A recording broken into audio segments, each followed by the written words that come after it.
taking a break from the diesel since it's COVID-19, and that thing still needs a subframe, which a bloke in Bridgewater is saving for me. But I do have somewhere in this mess 25mm spacers. It's about time I spaced the front wheels out, as they're looking quite sunken. I got that sort of Beetle floor pan look, which I don't like.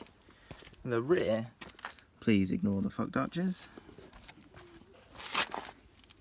but the rear's already running a spacer and adapter, so I'm just gonna hench the same on the front, so we'll see how this goes.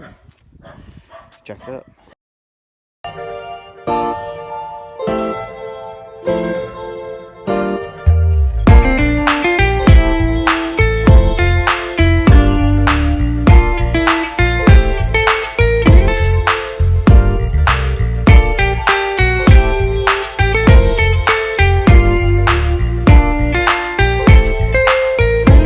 This is just a taster with both spacers on. Pretty much where I want it to be, so I can add a little bit of camber and still tuck as hard as I normally am. That's the plan. So add a little bit of camber, might do it on the camber top mounts. Looks a little bit better. Definitely a lot wider on the front. It is hot. Right, I don't know if anyone else has these struggles, but wheel adapters, I call that piece the funny eye bit. And trying to get it off day after day, I've struggled, so I've just tend to leave them on. But every time I take them off, I make sure I clean this up. I smooth down the sides with sandpaper, and every time it gets stuck, hopefully I can just pop it off and sling the spacers on. The only problem I'm getting, not too bad, got it off. Didn't need as much hitting as I thought.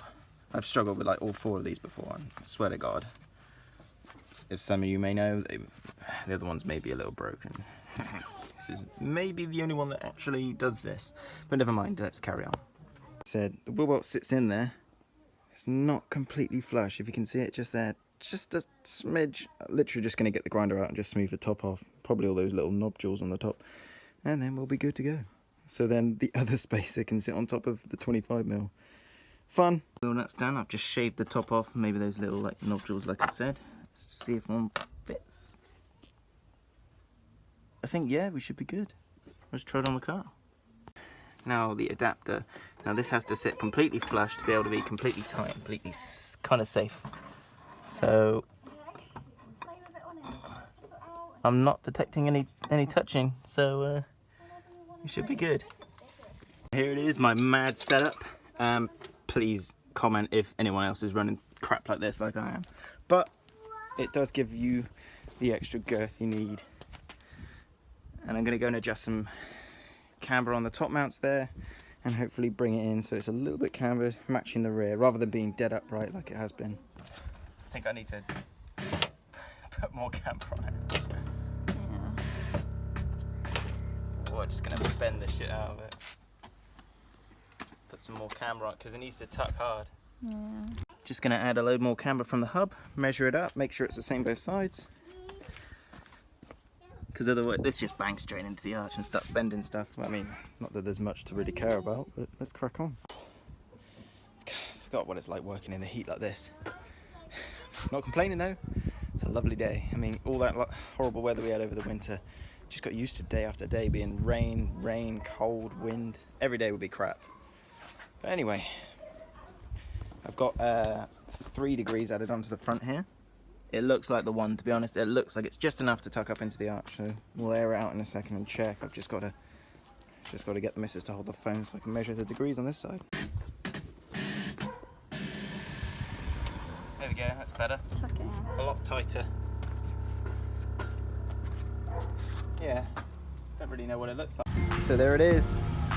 See, when you add more camber on both sides, you can barely tell the whole car's got any camber. But when you saw the front wheels were dead upright, like 0, you could definitely tell the fronts were straight up and the rears weren't.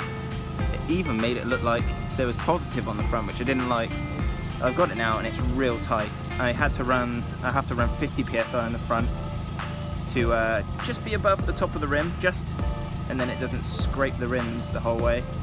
But I might add more camber in the long turn so I can drive it lower, because before now I could pretty much drive it head out on the front, and now it's sort of 50 max.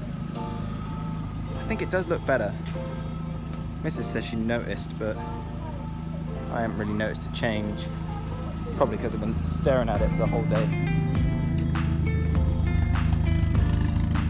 Oh, I can kind of see it back here actually. It's not absolutely nothing camber-wise now. Oh yeah, no, it does look a bit better. A lot wider too, I like that. Front wheel sticking out. This is my new drive height, 50 psi up front. It's not bad, it's not tucking as much. I mean, I could probably add more camber and tuck the front wheels while driving then. But as it's just above the rim there, I don't know, I quite like it. It's not bad.